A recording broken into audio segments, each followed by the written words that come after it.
بسم اللہ الرحمن الرحیم۔ السلام علیکم ورحمۃ اللہ وبرکاتہ۔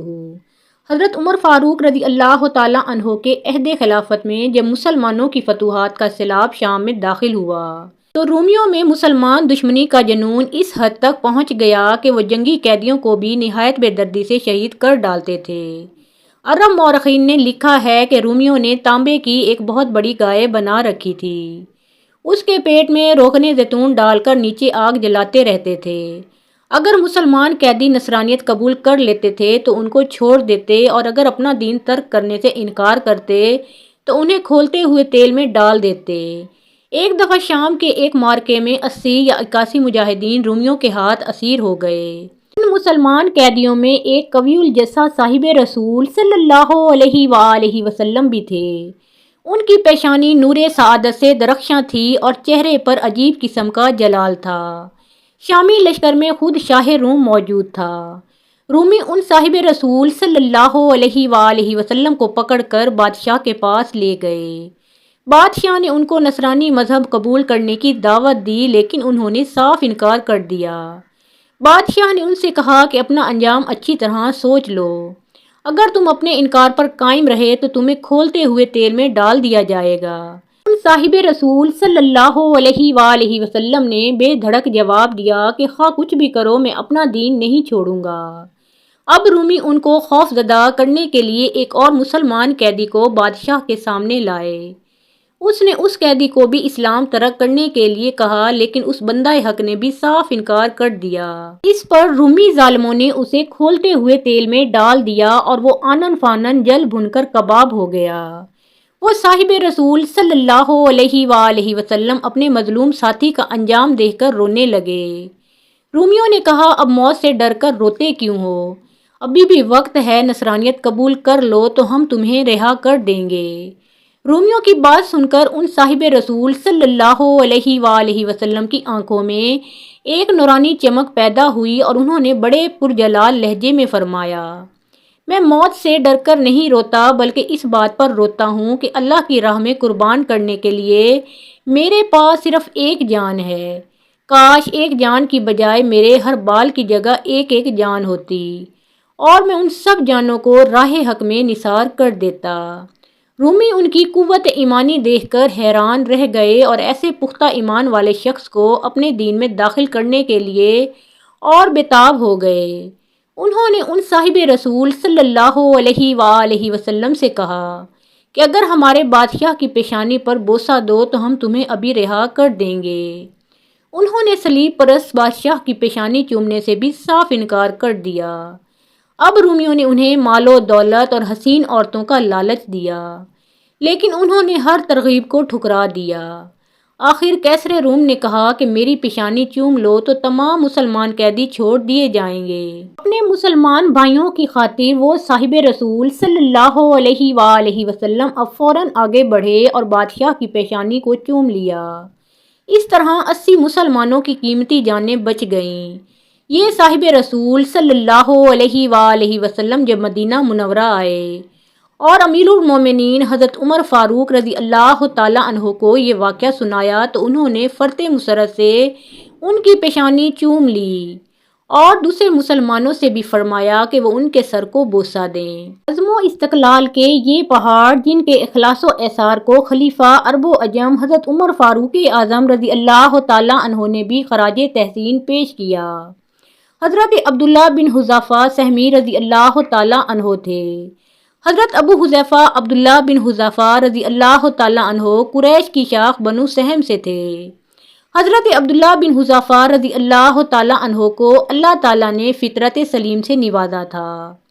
انہوں نے بعثت نبوی صلی اللہ علیہ وآلہ وسلم کے ابتدائی زمانے میں اس وقت دعوت توحید پر لبیک کہا جب ایسا کرنا ہولناک خطرات اور مصائب کو دعوت دینے کے مترادف تھا۔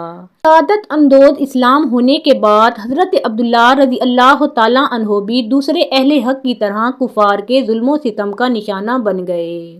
جب کفار کا ظلم و ستم حد سے بڑھ گیا تو 6 بعد بعثت میں حضرت عبداللہ رضی اللہ تعالیٰ عنہ حضور صلی اللہ علیہ وآلہ وسلم کے ایما پر بہت سے دوسرے مظلوم مسلمانوں کے ساتھ ہجرت کر کے حبش چلے گئے اور وہاں کئی سال غریب الوطنی کی زندگی بسر کرتے رہے۔ وہ حبش سے کب واپس آئے، مورخین نے اس کی تصریح نہیں کی۔ ایک قول یہ ہے کہ وہ غزوہ بدر سے پہلے واپس آ گئے اور انہیں اصحاب بدر میں شامل ہونے کا شرف حاصل ہوا، لیکن جمہور اہل سیر اس طرف گئے کہ غزوہ بدر کے سوا وہ دوسرے تمام غزوات نبوی میں شریک ہوئے اور اپنی جان بازی کے جوہر دکھائے۔ صلح حدیبیہ 6 ہجری کے بعد حضور اکرم صلی اللہ علیہ وآلہ وسلم نے جب ہمسایہ ممالک کے حکمرانوں کے نام دعوت اسلام کے خطوط بھیجے تو ان میں سے ایک خط شاہ ایران کے نام بھی تھا۔ صحیح بخاری میں ہے کہ حضور اکرم صلی اللہ علیہ وآلہ وسلم نے یہ خط حضرت عبداللہ بن حذافہ رضی اللہ تعالیٰ عنہ کے سپرد کر کے انہیں حکم دیا کہ وہ اسے بحرین کے گورنر کی وساطت سے کسریٰ تک پہنچا دیں۔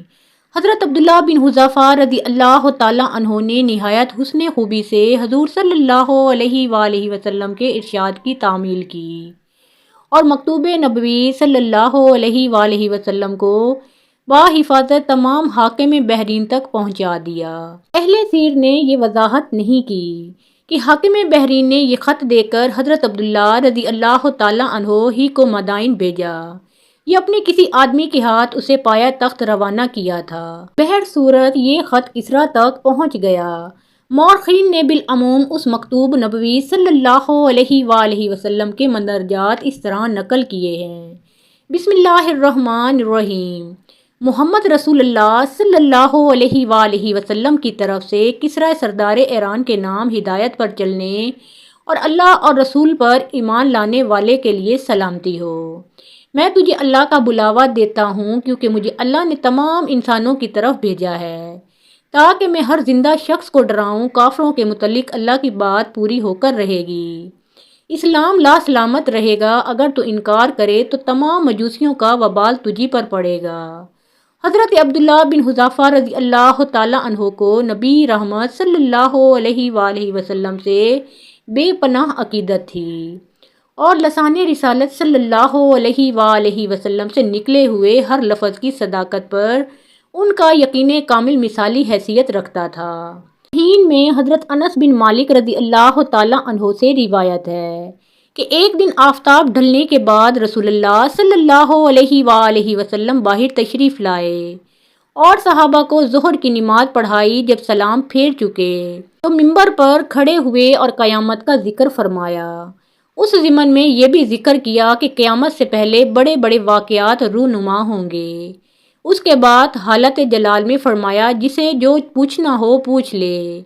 اللہ کی قسم جب تک میں اس جگہ کھڑا ہوں تم مجھ سے جو دریافت کرو گے میں تم کو بتاؤں گا۔ یہ سن کر لوگ بہت روئے۔ ادھر آپ صلی اللہ علیہ وآلہ وسلم بار بار فرماتے تھے کہ پوچھو پوچھو۔ آخر عبداللہ بن حذافہ رضی اللہ تعالیٰ عنہ کھڑے ہوئے اور پوچھا، یا رسول اللہ صلی اللہ علیہ وآلہ وسلم، میرے والد کون ہیں؟ فرمایا، تیرا باپ حذافہ ہے۔ جب اس کے بعد بھی آپ صلی اللہ علیہ وآلہ وسلم یہی فرماتے رہے کہ پوچھو اور پوچھو، تو حضرت عمر فاروق رضی اللہ تعالیٰ عنہ گھٹنوں کے بل بیٹھ گئے اور کہا، ہم اللہ کو رب، اسلام کو دین اور محمد صلی اللہ علیہ وآلہ وسلم کو رسول مان کر راضی ہیں۔ ان کی بات سن کر حضور اکرم صلی اللہ علیہ وآلہ وسلم خاموش ہو گئے۔ پھر فرمایا، خبردار اس ذات کی قسم جس کے قبضہ میں محمد صلی اللہ علیہ وآلہ وسلم کی جان ہے، ابھی ابھی دیوار کی طرف جنت اور دوزخ مثالی طور پر میرے سامنے پیش کی گئی تھیں۔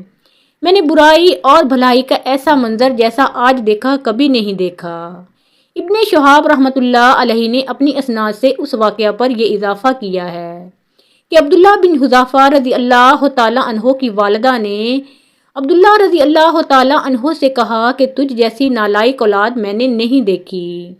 تیرے پاس اس بات کی کیا ضمانت تھی کہ تیری ماں نے زمانہ جاہلیت کی عورتوں کی طرح کوئی کبھی حرکت نہیں کی ہوگی؟ اگر کہیں ایسا ہوا ہوتا تو آج تو نے سب لوگوں کے سامنے اپنی ماں کو رسوا کر دیا ہوتا۔ حضرت عبداللہ بن حذافہ رضی اللہ تعالیٰ عنہ نے کہا، اللہ کی قسم اگر آپ صلی اللہ علیہ وآلہ وسلم مجھے کسی حبشی غلام کی بھی اولاد قرار دیتے تو میں اپنے آپ کو اسی کی اولاد سمجھ لیتا۔ بعض شارحین حدیث نے لکھا ہے کہ اس واقعہ کا پس منظر یہ تھا کہ حضور صلی اللہ علیہ وآلہ وسلم نے لوگوں کو غیر متعلق سوالات پوچھنے کی ممانعت فرمائی تھی۔ اس پر بھی بعض تباہ سوال سے باز نہ آئے تو آپ صلی اللہ علیہ وآلہ وسلم کو جلال آ گیا، اور اسی حالت جلال میں آپ صلی اللہ علیہ وآلہ وسلم نے منبر پر کھڑے ہو کر اعلان فرمایا کہ اچھا، اب جسے جو پوچھنا ہو پوچھ ہی لے۔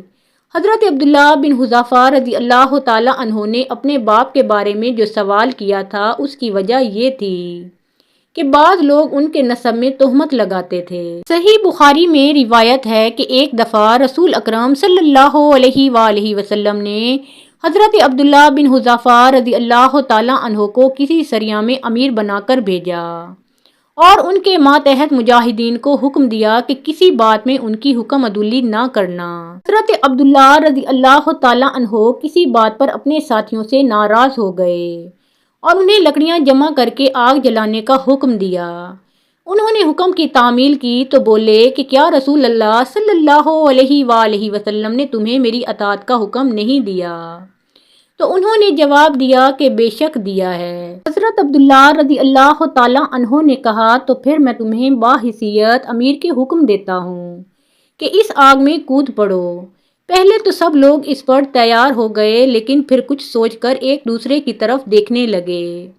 بعض نے کہا کہ امیر کی اطاعت ہم پر لازم ہے، اور بعض نے کہا کہ ہم آگ ہی سے بچنے کے لیے اسلام لائے ہیں، اس لیے آگ میں کیوں داخل ہوں۔ اسی اثناء میں آگ بجھ گئی اور حضرت عبداللہ رضی اللہ تعالی عنہ کا غصہ بھی جاتا رہا۔ جب یہ لوگ حضور اکرم صلی اللہ علیہ وآلہ وسلم کی خدمت میں واپس مدینہ منورہ آئے اور اس واقعہ کا ذکر کیا تو حضور اکرم صلی اللہ علیہ وآلہ وسلم نے فرمایا، اگر تم اس آگ میں داخل ہو جاتے تو پھر کبھی نہ نکلتے۔ امیر کی اطاعت تو اچھی بات میں ہوتی ہے جس کی اللہ نے اجازت دی ہے۔ اس واقعہ کے بارے میں بعض ارباب سیر نے یہ خیال ظاہر کیا ہے کہ حضرت عبداللہ رضی اللہ تعالی عنہ نے اپنے ساتھیوں سے مذاق کیا تھا، یعنی مزاح کے طور پر انہیں آگ میں کودنے کا حکم دیا تھا۔ اس ضمن میں بیان کیا جاتا ہے کہ حضرت عبداللہ رضی اللہ تعالی عنہ بڑے زندہ دل آدمی تھے، اور وہ اکثر ہنسنے ہنسانے کی باتیں کرتے رہتے تھے۔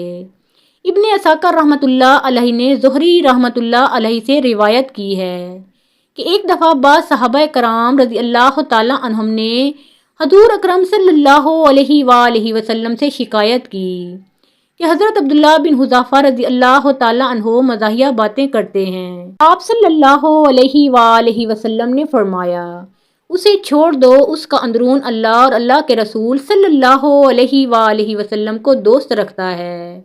حضور اکرم صلی اللہ علیہ وآلہ وسلم کے وصال کے بعد حضرت ابو بکر صدیق رضی اللہ تعالی عنہ کے عہد خلافت میں ایران اور شام سے لڑائی کا آغاز ہوا تو حضرت عبداللہ بن حذافہ رضی اللہ تعالی عنہ بھی شام جانے والے لشکر مجاہدین میں شامل ہو گئے، اور عہد صدیقی اور عہد فاروقی میں رومیوں کے خلاف کئی معرکوں میں داد شجاعت دی۔ شام کی لڑائیوں کے دوران میں ایک موقع پر انہوں نے جس عزم و ثبات اور جوش ایمان کا مظاہرہ کیا، اس کا ذکر اوپر آ چکا ہے۔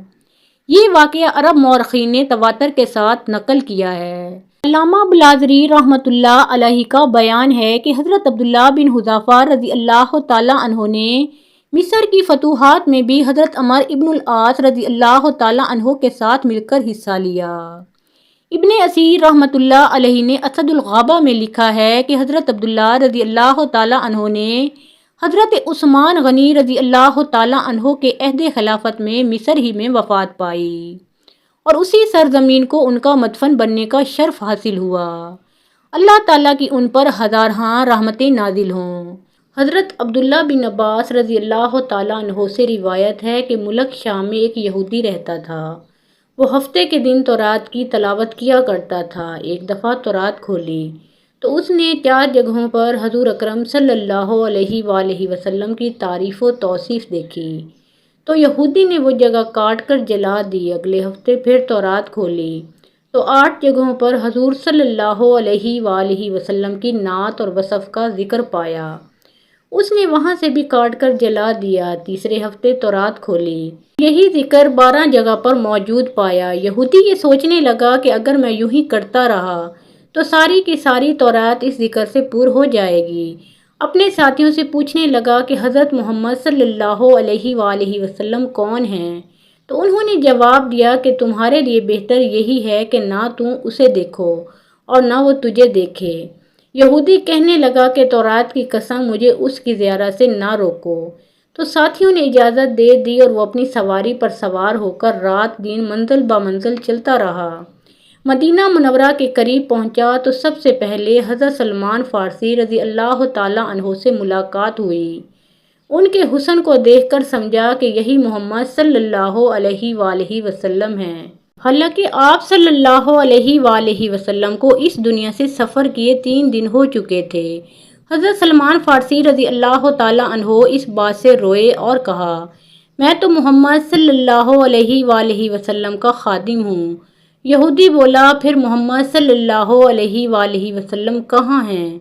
اب سلمان فارسی رضی اللہ تعالیٰ عنہ سوچنے لگے کہ اگر وصال کی خبر سناتا ہوں تو یہ واپس ہو جائے گا، اگر یہ کہہ دوں کہ موجود ہیں تو جھوٹ ہوگا۔ بالآخر حضرت سلمان فارسی رضی اللہ تعالیٰ عنہ یہودی سے کہنے لگے کہ میں تجھے حضور صلی اللہ علیہ وآلہ وسلم کے صحابہ کے پاس لے چلتا ہوں۔ مسجد میں آئے تو سب کے سب صحابہ کرام رضی اللہ تعالیٰ عنہم غم کی تصویر بنے ہوئے تھے۔ یہودی نے یہ سمجھ کر کہ ضرور حضرت محمد صلی اللہ علیہ وآلہ وسلم ان میں موجود ہوں گے، السلام علیک یا محمد صلی اللہ علیہ وآلہ وسلم کا کلمہ کہا۔ صحابہ کرام رضی اللہ تعالیٰ عنہم نے یہ سنا تو تمام صحابہ کرام میں ایک کہرام مچ گیا اور سب آہو بکا کرنے لگے۔ حضرت علی رضی اللہ تعالیٰ عنہ بھی وہاں تشریف فرما تھے۔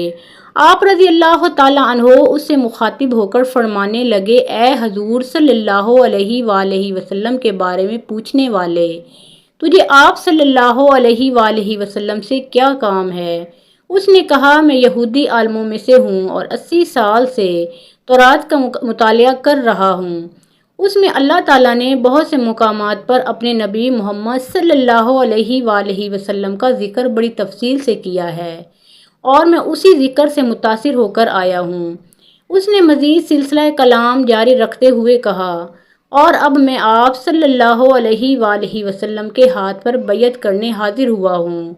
حضرت علی رضی اللہ تعالیٰ عنہ نے فرمایا، اے اجنبی، شاید تجھے معلوم نہیں کہ حضور نبی کریم صلی اللہ علیہ وآلہ وسلم کا 3 دن پہلے وصال ہو چکا ہے۔ سن کر وہ یہودی چیخنے لگا کہ ہائے میرا غم، ہائے میرے سفر کی ناکامی، اے کاش میری ماں مجھے نہ جنتی، اور جن ہی دیا تھا تو کاش میں تورات نہ پڑھتا، اور وہ بھی پڑھی تھی تو کاش آپ نبی کریم صلی اللہ علیہ وآلہ وسلم کی تعریف و توصیف پر نظر نہ پڑتی، اور اگر یہ بھی ہو گیا تو مجھے آپ صلی اللہ علیہ وآلہ وسلم کی زیارت نصیب ہو جاتی۔ پھر وہ کہنے لگا کہ کیا تم میں سے کوئی ان کی اولاد ہے جو مجھے حضور نبی کریم صلی اللہ علیہ وآلہ وسلم کے اوصاف اور حلیہ مبارک کا تعارف کروائے؟ حضرت علی رضی اللہ تعالیٰ عنہ آگے بڑھے اور فرمایا، میرا نام علی ہے۔ یہودی بولا، میں نے آپ علیہ السلام کا نام بھی تورات میں دیکھا ہے۔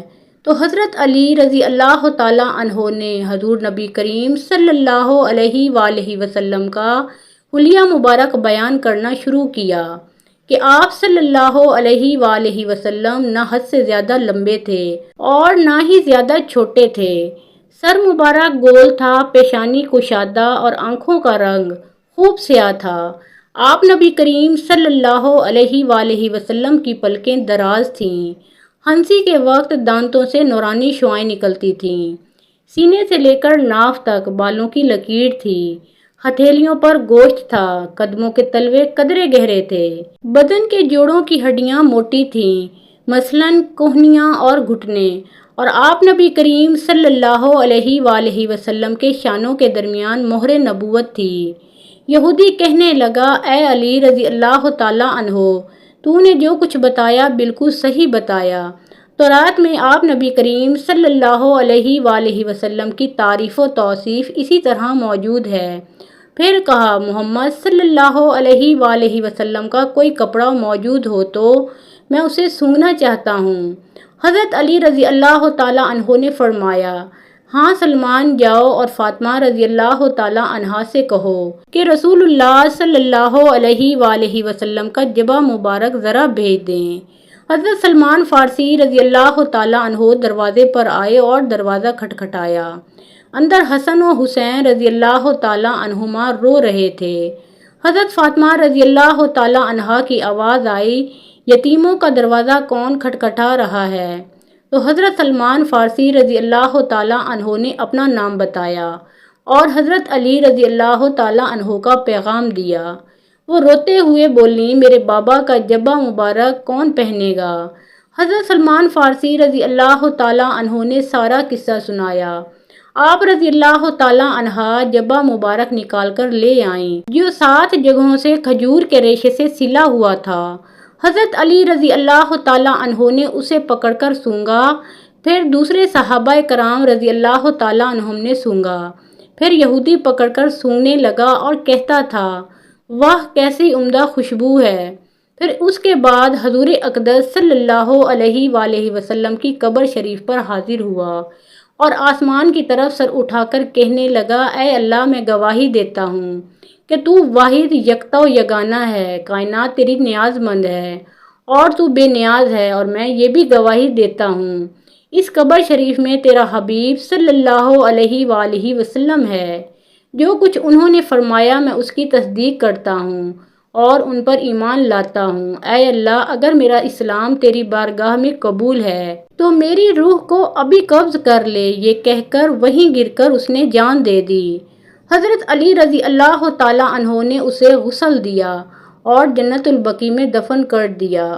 حضرت عبداللہ بن زید رضی اللہ تعالیٰ عنہ کے بارے میں منقول ہے کہ جب انہیں ان کے بیٹے نے حضور نبی کریم صلی اللہ علیہ وآلہ وسلم کے وصال مبارک کی خبر دی، وہ اس وقت اپنے کھیتوں میں کام کر رہے تھے۔